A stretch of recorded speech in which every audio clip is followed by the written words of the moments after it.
No. All right, folks, let's go ahead and get your notes out. Oh my God.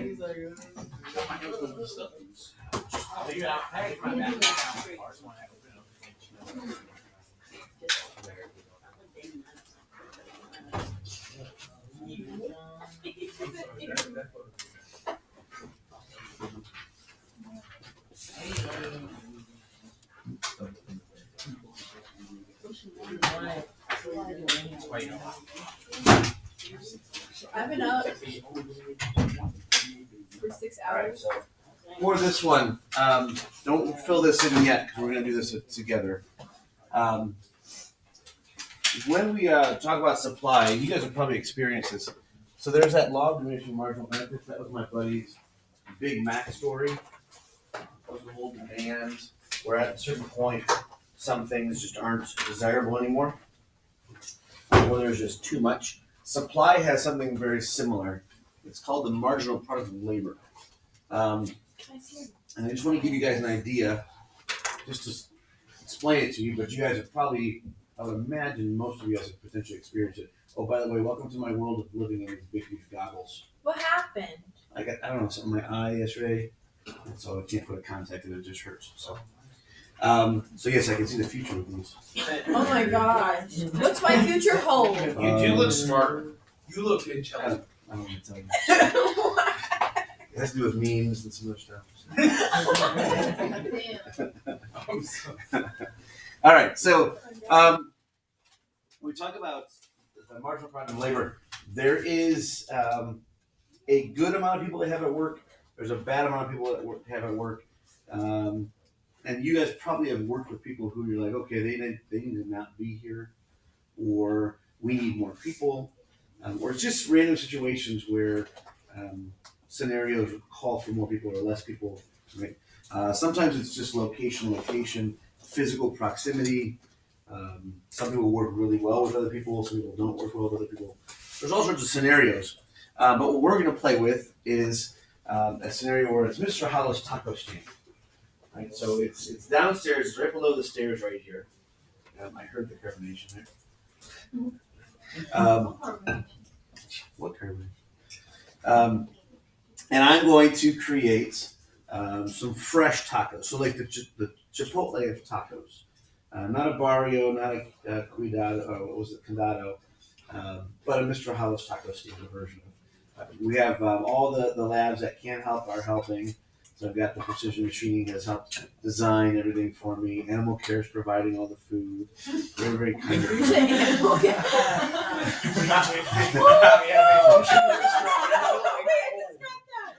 Oh my God.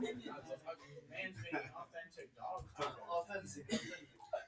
So messed up. really messed up.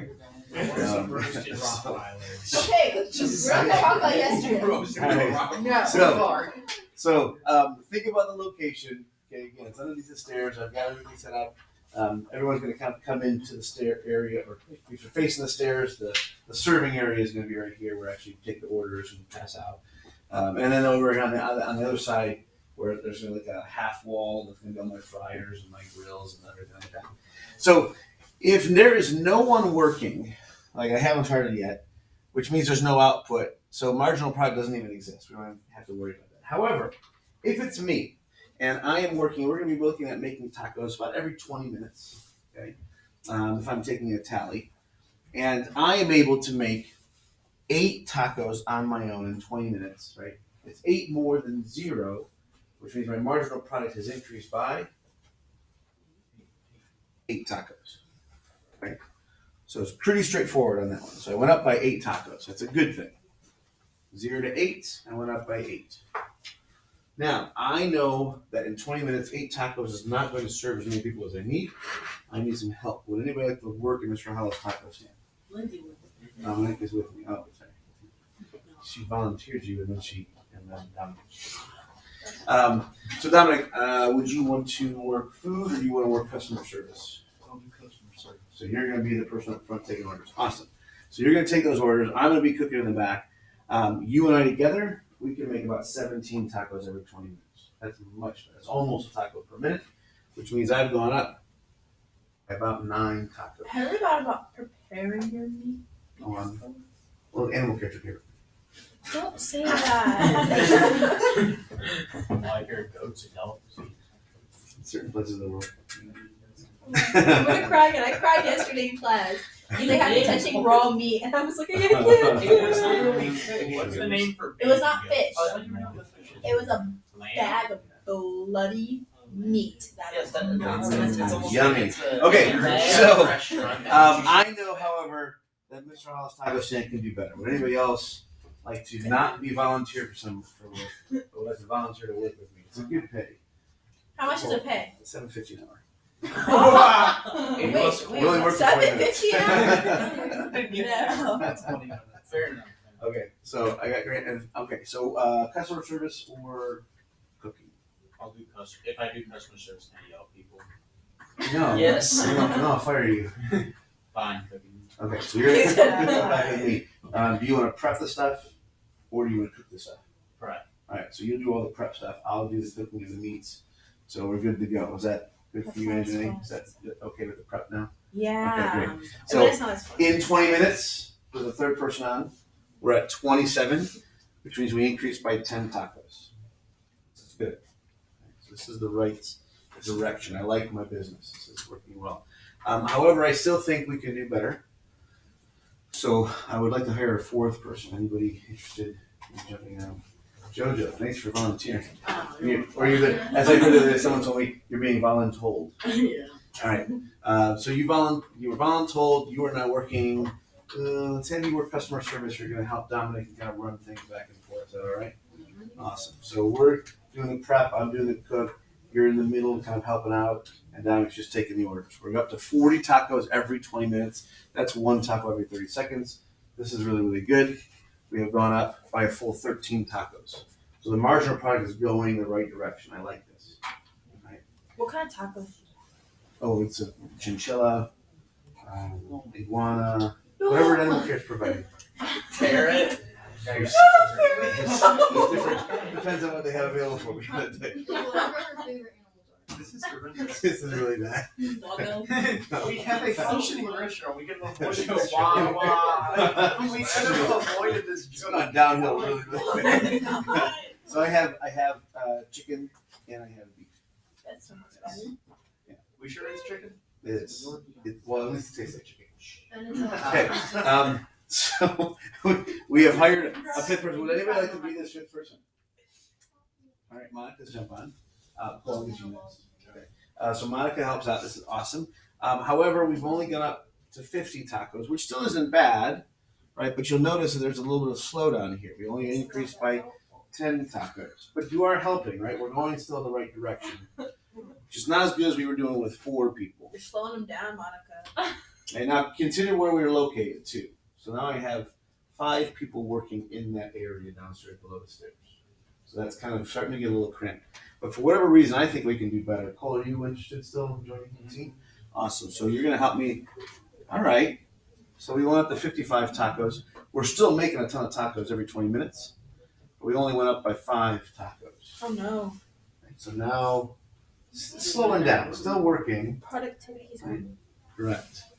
Anthony, I do need another person. I don't want to work for you. Oh, well, thanks for joining the team. But for whatever reason, Anthony, I'm not sure exactly what happened. You were eating part of the product, maybe? I probably would be. I'd be that person in the back corner just eating those tacos. So we have a slowdown of 5 tacos are now missing. So we made like, well, Wait, did you say I'm eating the tacos? we could have, or You just blamed me? yes, I did. Yes, That is so. I have video evidence in the form of a meme. Oh, this is gonna be a good one. So now I'm not gonna hire anybody for this. It'll be some imaginary person I would hire because for whatever first reason, this person, they're the ones that are potentially giving the food away to their friends over the wall. That's literally me. Letting the poultry. So something's going on. Right, so now, real quick side story. I had a student actually, I think it was my 3rd or 4th year here, who was a manager of one of the Romeos. I think it was one of the original Romeos. And he told me they had to fire somebody because of this very scenario right here. And the problem was the guy was just an idiot because he could have gotten the food for free. What would happen was they were sending him out for delivery. This is pre-digital age. And so he was getting the piece of paper order and he would take out 7 or 8 orders. Now, it was a friend of a friend that suggested he would get hired, and all he did was delivery. He didn't do anything else. But inevitably, and they discovered it within the first week or week and a half of him working, every time he delivered something, at least once during the shift, people would contact the store and say, well, we never received our chicken wings. We got our pizza, but we don't have the chicken wings. We got our this, but we're missing this. And so they would ask the guy when he got back, well, hey, did you? He's like, oh, it wasn't in the delivery. It wasn't there.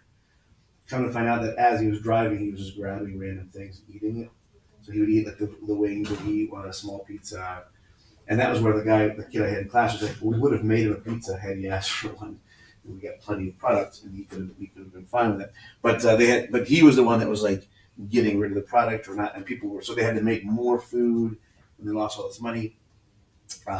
But now, has anybody ever worked someplace where during the rush, they need you there, and then after the rush is over, they say, okay, I need 2 or 3 people to volunteer to go home? You experienced that? Okay, that's exactly what we're looking at right here. All right, so it's at one point in time. So if I was, let's say it's middle of 4th, 5th period, and I've got this line backed up to get Mr. Hollow's tacos, how many people do I want working behind this counter with menus? Probably like 4 or 5. Maybe 6. I want 6 because this is the most, right? My output's the highest. And I'm not losing money. I'm just not making as much as I could at that point in time. So I'm paying you guys all your salaries, plus I'm cooking more oil, more food, more product. Right? So that would be perfect. Now, the rush ends near the end of 5th period. How many people should I send home to get to my most efficient point possible? 2. 2 people go home because if I take from 6 to 4, now this is where my marginal product is the best. Do I get paid leave? No. You get paid. No, I fired you. You fired me? Yeah. Wow. I didn't want to work for you anyways. You ate 5 tacos this week. Yeah. I mean, you kind of you ate your salary right there. I can't even eat on top.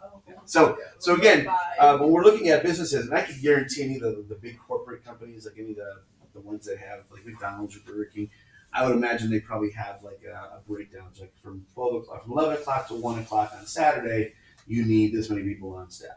At 1:30, you only need this many people. Probably already figured out in regards to their incomes, right? But again, you have this, and if I were to have you guys all work on a task, if I had one person doing it, it would be kind of slow. The second person, it would probably speed up. Third person, right? 4th person, 5th person. But if it was all around one table, imagine the entire class right here surrounding this table and trying to get one thing done. So it kind of get a little clogged up, so things will slow down. Right. So again, this is the marginal product of labor. This is the law of diminishing marginal benefits for supply. Right. All right. This is the technical phrases for it. Increasing marginal returns, diminishing marginal returns, and then negative marginal returns. Increasing, this is where almost all companies want. You want to be on this increasing marginal returns. I want to be making money. I want it to be efficient. That way I'm making as much money per product I'm selling at a time. Diminishing, not bad. I'm just not making as much money as I could. It's a slowdown, a little bit of a slowdown. And then negative marginal returns, that's when something's going wrong. I'm losing product, I'm losing salary, I'm losing something's going on. I can't figure out what's going on. Money's disappearing, product's disappearing. I think I was part of this when I was in high school, the negative marginal returns. My buddies and I would always take the big bag. I just worked at McDonald's. We took a big bag of Heath crumbles, and I just take that back home with me. It was just so good. Not the M&M so much. Heath bar is my Heath bars are so good. Heath bar is score. British toffee, English toffee, covered in chocolate. Deadly. Or when my buddies and I would throw eggs against the freezer wall just to see them stick. That would be a negative marginal return. And then we were able to throw cheese on the ceiling or the roof or the ceiling and see how long it stuck. I believe it was like 30 seconds was the longest. And then we did deep fry hamburgers to see how they would taste. But then they came out like oatmeal cookies and they really weren't that great.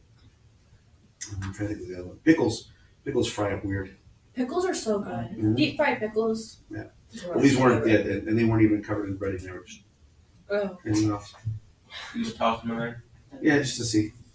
Just play around. Have you anyone seen those videos of people like getting mad at their work, so they fill their fryer up full of ice and then just like drop it in? Yeah, like I have seen it caught fire, but they all just like Roll over. Well, I know like frozen turkey. If it's it got, catches fire. oh yeah, yeah. Oh yeah, the fryers in the chef. If you get like water in them, they just start popping like crazy. Clearly, I was going to school down there one day. That was That chef. was That catching was the grill chef. on fire. Yes. Was that the chef did that? Yes. Yes. He was like 22 years, and I had never caught Yeah. anything on fire. Well, you can't say that anymore now, can you? All right. So one of the things to just look at, some of the stuff is just basic too. Owner of a company, you have different costs that you play around with. The first one is fixed costs, right? These are things that never change. My dad had to deal with it a couple years ago. She shut down a business that he had started with a friend of his, and the rent or the mortgage for the building, regardless of them being open or closed, you still had to pay it. Didn't matter. That's a fixed cost. Like no matter what happens, I owe that money. These are things that will always be there. They might change a little bit. Like on here it says repair, taxes, salaries, and those might adjust a little bit over years. But if I have a contract with you for a year and I shut down 6 months into it, I got to figure out how to pay you for the next 6 months because I have a contract with you it's a fixed cost that just stays the same. Variable costs. These are the things that are always changing, right?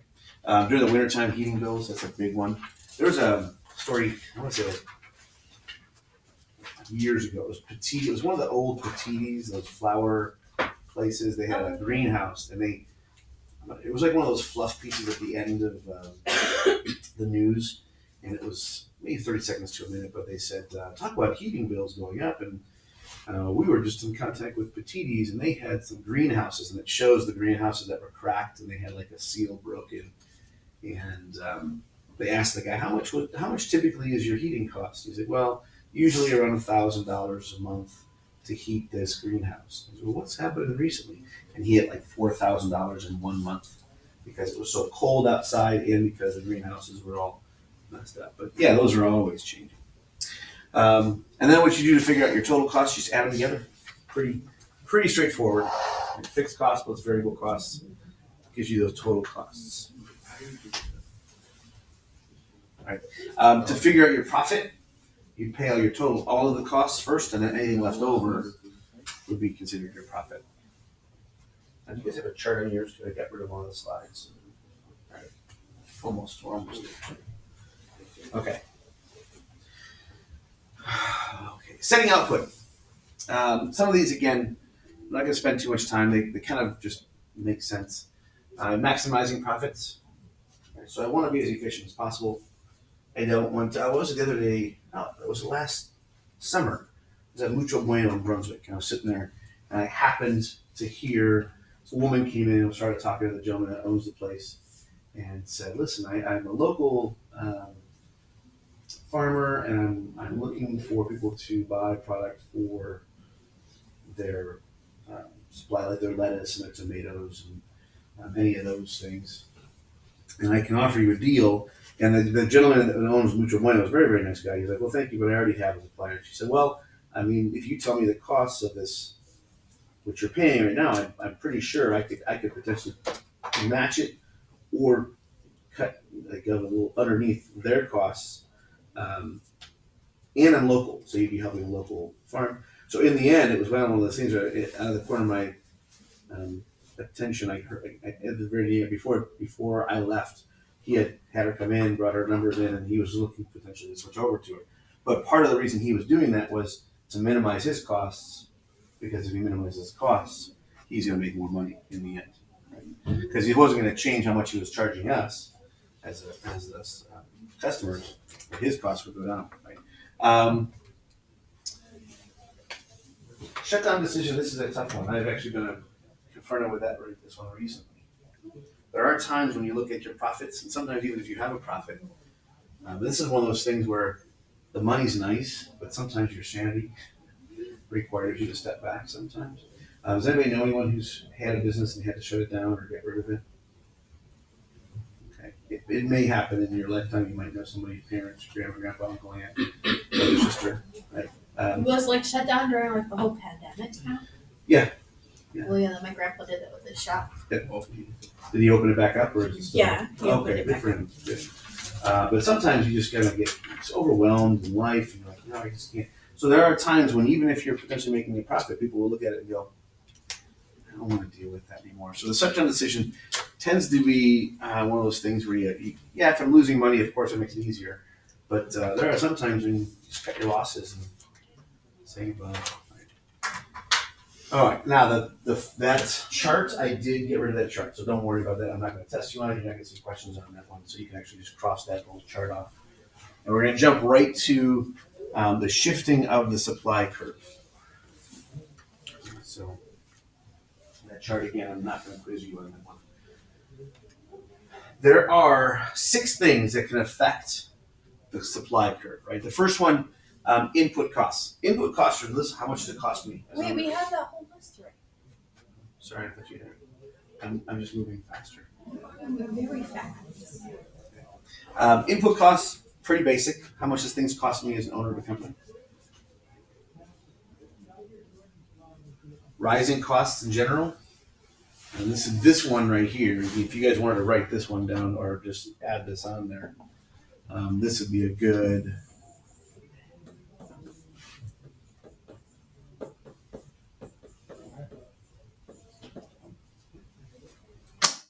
Very, very well. Because as much as things are costing us more money, it's also costing the owners of the companies more money to get that stuff as well. Sometimes new technology or the lack of technology can change the cost of things. So not 100% the same thing, but close. I know that Chef Tony has the new smoker, which is a year or so old now. In a non-school situation, if I got myself a new smoker, what might I do to any type of meats that I smoked when I sell it to my customers? What? Reword that question.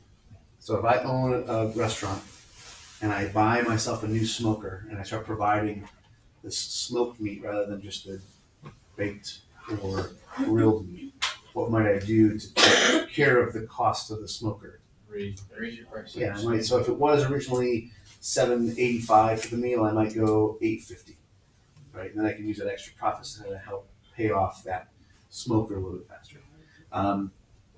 So if I get, and he's got an ice smoker. He's like an indoor smoker. And I know at one point he wanted to get like a nice outdoor smoker. Right? Who in here has ever been to one of those pizza oven places? Right, well, when they had Pizza Fire, right? And then there's Blaze Pizza and Can't Where's by that? the Starbucks and Chipotle. Oh, it's amazing you knew there was something around a Starbucks. It's right next to the Starbucks. Oh, perfect. Shop. This is actually one of those things too, where that one is actually less technology. But they make it faster. So if you go to a pizza oven, you actually get a pizza faster for some of those because it's like a minute, 2 minutes to cook it in one of those ovens, versus you go to like Papa John's or Domino's or any of those, and they have like the roll through rack. So technology can change depending on how much I'm being provided. Government influence. Government influence is huge. I'm going to get to that when we talk about prices more in depth. But does the government tax me more? Does the government make more rules? Or do they get rid of rules? Or is the government actually giving me money to do stuff? So there's 3 different versions of government influence. The global economy, this one, I don't think we realize sometimes how much things around the world affect us on a day-to-day basis. The big one for you guys, or for us, is gasoline. And then future expectations. If I own the company, what do I think is going to be my moneymaker? If I think this is going to be really, really good, will I make a lot of it? Will I make a little bit less of it? That's Chef with the cabbage rolls and fish. Oh, well, part of his is based off of the trend that there's lots of people buy, like on Fridays, what Fabulous Fridays? Yeah. He usually has 100% extra, and he sells them out within minutes. Especially cookies. He always has to make cookies. Cookies. The other one that he hasn't made in a while is his chips. His tortilla chips. Have you guys made those recently? Those are really good. And then number 6 is kind of like population, but how many people are supplying those things to us? That's a big one. All right, let's get into input costs. We'll move through these relatively quickly. I already have the graphs written out for you, or if we do have graphs, I already set them up for you. If there aren't any graphs, then I just explain real quick.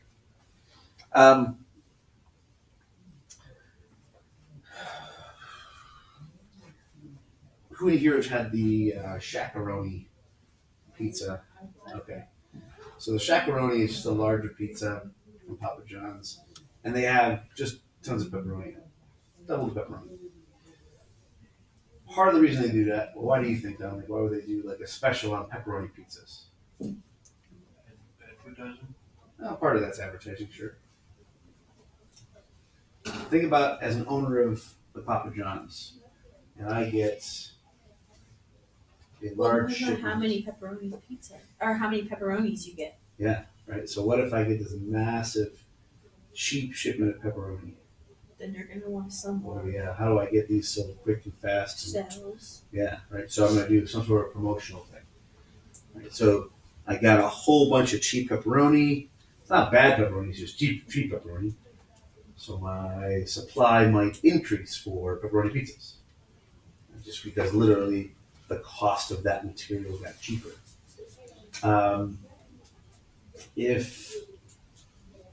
Here's a weird one. This happened a couple years back. This is kind of strange. See if you guys can follow the dots with me. The owner of Virgin Mobile, he's a British guy, very, very, very, he's one of the multi-billionaires that live nowadays. I can't think of his name now. But he wanted to buy a jet, and he wanted the jet to run on ethanol. Anybody know what ethanol is? Or alcohol. Mostly alcohol based off of corn. Right, so they use a ton of corn, not the high-end corn that we typically eat, but corn-based products. And they were able, it's kind of like Russia, they make vodka out of potatoes We do. and wheat. So they have different types of, this ethanol would be mostly corn-based products. The problem was, in order for him to make the alcohol, he had to get corn from someplace that made corn for feed for cattle. Right, so now the person that sold the corn to this Virgin Mobile record guy to make the ethanol had less corn to sell to the cattle places. So the cattle companies had to go someplace else to get more corn, and it was more expensive. So all of a sudden now their feed was more expensive. So what did they do to the cost of their meat when they sent it? They raised their prices, and then it got to the butcher shop. In order for them to buy that cattle, it cost them more money. So what did they do to the price of the meat when they sold it to the customers? They raised their prices, right? So you can see a connection all the way down the line, depending on how supply is adjusted, right? So you can see that curve shifting left and right depending on how much supply is available. For this one, just a generic supply curve. You guys have a graph on here? No. No? Okay. So just follow along real quick because these are pretty basic. If my input costs increase, then my supply is going to decrease. Right? I'm going to have less of something. So it just costs me more. I'm not going to make as much of that stuff. Versus all of a sudden the input costs drop, things become less expensive. Well, then I can make more, and I can make more, and I can make more because it's cheaper. Right? All right, technology. Technology is an interesting one. We're in a weird time right now. You guys remember the microchip thing we had at the very beginning of the semester? There was like a slowdown of microchips. And all of a sudden there was delays in making even vehicles. And then Apple actually decided to go with their own microchip. And so they created their own microchips. So now the new iPhone 13 has the Apple microchip, not the Intel Pentium, whatever is in there. And that's actually one of the reasons why they were able to raise their prices. It's our chip. So it's 100% Apple because it costs them more. There's your input costs. It costs them more to make that chip. Therefore, they're going to transfer that to the customers. Do you think that's why they are letting people work on their devices now? Is because they won't even have materials to fix them? Part of that is true, but the other part, I believe there's a legal battle going on. Yeah, the right to repair. Yeah, 'Cause which people- is weird that there's a right to repair. They have Apple Care, it's supposed to be able to take care of that. So, so if you buy Apple Care, it's essentially a discount on anything you would have to. It's not that you don't get it for free, but you can take it in and they'll fix the screen, all those different things. Prior to that, if you did anything, I was told that sometimes if it wasn't an Apple store, there would be an error in the technology, and you wouldn't be able to use your device, and all the warranties would go away. Because does everybody know anyone who's ever jailbroke their phone? That's, again, anything goes wrong and they find out you jailbroke your phone, all warranties are gone. But the problem is it's our phone. We should be able to do what we want to do with our phone. That was the argument was, hey, listen, it's my phone. If I bought the product, I should be able to do what I want with the product. You can't keep me and force me to use your stores. So I think part of that goes back to what you're talking about. I think John Deere had a similar thing. They were only letting people use equipment that was the newest like software Okay. on it, and then people sued them to make them stuff.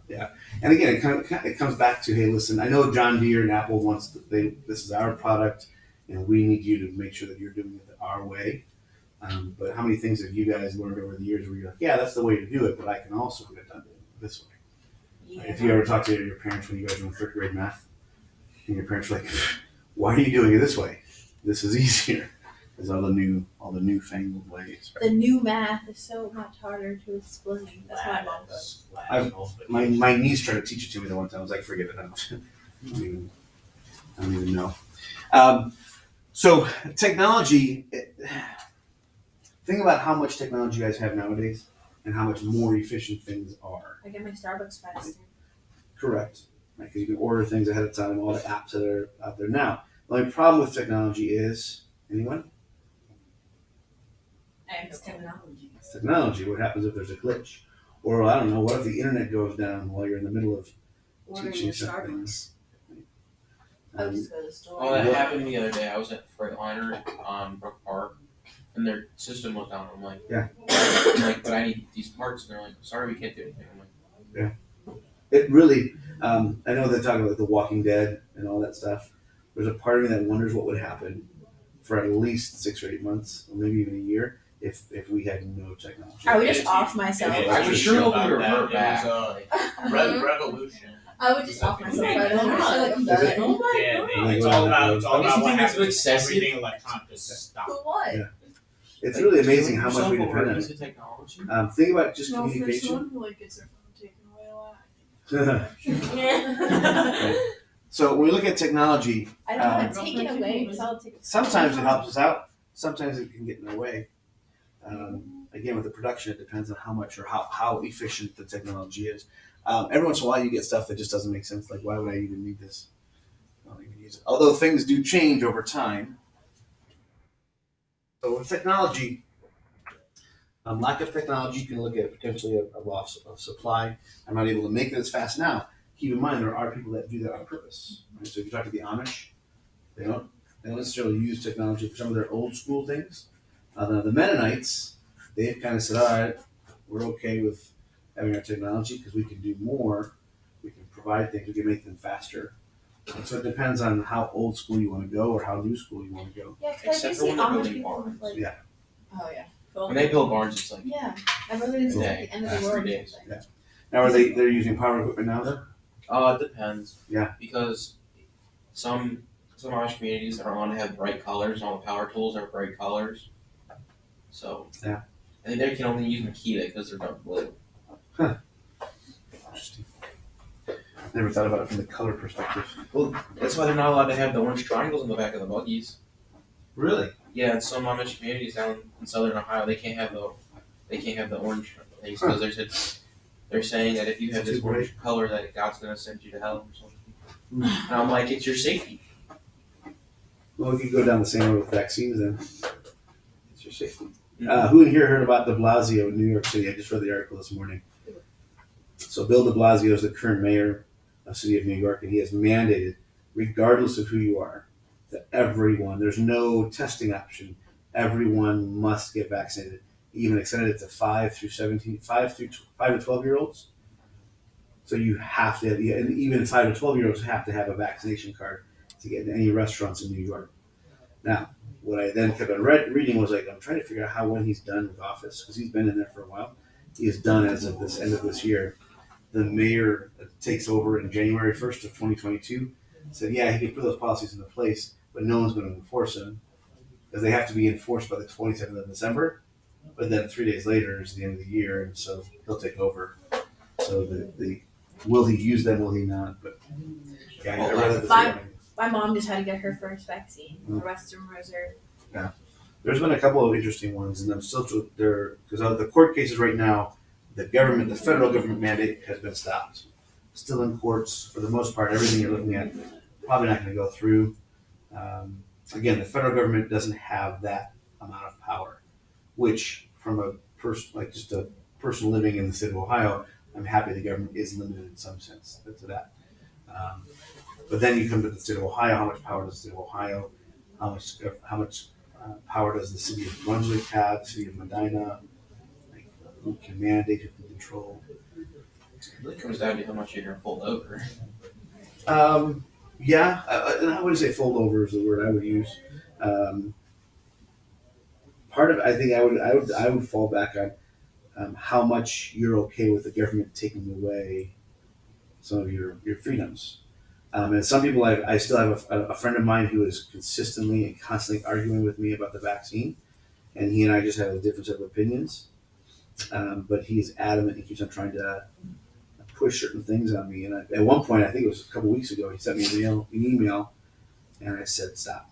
Listen, you're a friend, and I like having political discussions with you, but you're getting to the point now where you're about to end the friendship over this." My grandparents said that to my mom about being gay. Just constantly sending her religious things after she moved out of the house. Mhm. She was like, "It's not okay what you're doing." Blah, blah, blah. Yeah, and there's it's okay to tell people where you stand on certain things. That's one thing. But then at certain points, though, do you want to keep on going down that road? Yeah, she didn't invite her to the wedding. My grandparents said go to the wedding. Yeah. So that was. I've actually, it's a tough one. All right, moving back to this one. In regards to the government, how much does the government influence you as an owner of a company? So the first one, for those who aren't aware, you pronounce this, but it's called subsidies. So this is where the government actually pays you to either do something or to not do something. And these are always the interesting ones. And there is a legit one I've had confirmed a couple of times by different students. If you guys are, who knows where Highlands High School is? On 94. So if you go Highland High School out 94, all the way out to Route 76, there's a farm out there that's right near the freeway off of 76. The farmer that owns that land was farming the land right next to the freeway for years. But I think it was Medina County or the state of Ohio met with the farmer and said, listen, if you keep farming this land, the fear we have is that the soil is going to kind of get loose and it's going to mudslide onto the freeway and cause millions upon millions of dollars of damage. So we are going to pay you to not farm this strip of land on that freeway. So you don't have to farm it. We want it to grow with trees. We want grass because that'll kind of bring the soil together and hold it. We don't want you farming it. So they're paying him. And I'm not sure exactly how much they're paying him, but it's whatever he would have made farming that land, they have to pay him to compensate him for not farming the land. But they're paying him to not farm. Yeah. Which is interesting, right? It's kind of like a weird government cheese. You guys ever heard that phrase? Oh, it's like government cheese. The whole reason that's even exists is because during World War II, there was some dairy farmers that were struggling to make ends meet because there wasn't as much demand for cheese, and the government didn't want them to go out of business. So one of the reasons why they get the cheese heads thing up in Wisconsin is because the dairy farmers were paid by the government to make as much cheese as possible and just store it. And we'll come get it if we need it at some point in time. And if not, then it goes bad and just throw it away. Where do you store that much cheese? I don't know. I'm try to refrigerate it someplace. But after a while, like if I keep on making it, the old cheese I'm gonna have to do what with? Just get rid of it. Yeah. Bring in the new cheese. But just keep making it. We're not, and then someday maybe we'll come get it from. So it's government cheese. It's just sitting there waiting. So subsidies is one where again the government pays you to do or to not do. Taxes, we all know what those are, right? The increase, decrease of taxes. If you guys all owned a company and I raised all your taxes, I would cry. and what would happen to your production just in general? Slow down. It potentially would slow down, right? Or I'd have to figure out a way, because if I have my taxes raised, if we own companies and all my taxes go up, what am I going to probably do to my costs to the customer? I'm going to raise my prices. You guys have witnessed this in your lifetime. I think it was 2008 or 2009 when they changed the minimum wage law. So since 2000, maybe 2010, regardless, that's a 10 to 11 years that they're raising the minimum wage. And even next year, right, minimum wage is going up again to, I think it's 9.10 or 9.20. I can't remember what it is. But that's a government increase. That's a tax on the owner of a business, right? So if I hire someone, I can't pay them $8.75 anymore or $8.80. I have to pay them $9.30. So it's a tax on me, the owner of the company. So if I have that price raised for me, well then my costs go up. Anytime you guys have gone to McDonald's or Wendy's, who remembers the dollar value menu that they used to have? Right? They couldn't afford that anymore. So, or we find something even cheaper. Who in here remembers the pink slime situation with McDonald's? Pink slime. So one of the reasons why McDonald's was able to keep their costs low, because they were using this, it wasn't not meat, but it wasn't 100% meat. It was paste that That's they why kind I of don't manufactured using the whole carcass of the chicken and all sorts of stuff. So it's actually still meat-based products. But then they would infuse that into their burgers, and they put it in their chicken nuggets, and they put it in almost everything to keep the cost down. Right? But once that was found out and people found out about it, they were like, oh my gosh, no more. So now I think they still use it, but much more sparingly. Of course, now they have to use more real meat and more real chicken, so costs go up. That's why I don't eat in McDonald's. It's for reasons like that. Regulation, all of you guys that are chefs in a restaurant, you guys know what I'm talking about. The rules for cleaning, Yeah. just that, right? Engineering, think about all of the things you have to make that are legal. Yeah, we just went over that. It's really fun. Oh, I'd imagine it was exciting and riveting.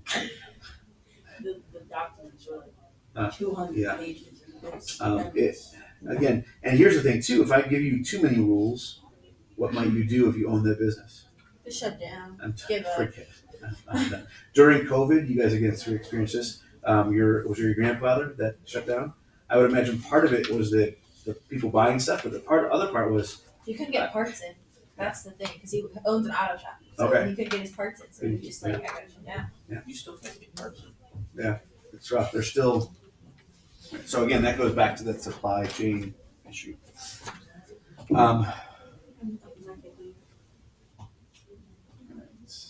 We had Let's fix this. Let's finish this. scary lady in there the other We'll day. start with this one. Well, she was checking everything, and then Oh, the some inspector. some Yeah. stupid person in our class decided not to put the detergent in the sandy buckets. So the level, the temperature wasn't right. And she was like, "This is wrong. What is the matter?" Yeah, there was a couple years back when I was doing the restaurants. The Christian was on there, Oh. but I don't put it up too bigly because it's not. Really? But it was on there, and it wasn't anything critical violations, but they were like minor things that the Christian had done. Now this one, there are more stories I can tell you about this one that have happened over the years. I'll give you guys, who remembers the tsunami that hit Fukushima power plant years ago? It would have been 2011, I think. Fukushima power plant was hit by this, and there was potential fallout, nuclear waste going in the Pacific Ocean. Anyone want to give a guess as to what happened to sushi prices for about a month and a half? Oh wait, up. They were up. Skyrocketed. I was like, Because no one was buying anything from the Pacific Ocean. Everything was getting it from everywhere else except the Pacific. So there's a global influence. The other one, this is one you probably you might remember hearing about it. It's something called the Arab Spring in the Middle East. and all these countries were kind of overthrowing their governments. And one of them happened to be Egypt. And does anybody know what the canal is called that goes through Egypt? Nile? That's the river. There's a canal. There's a canal. She was so confident. Oh. I was like, I know this. Correct, because that's in Panama, That is where that one is. which is anybody want to where's Panama? It's so Very nice. nice. It's on the other side of the world. Yes. All over.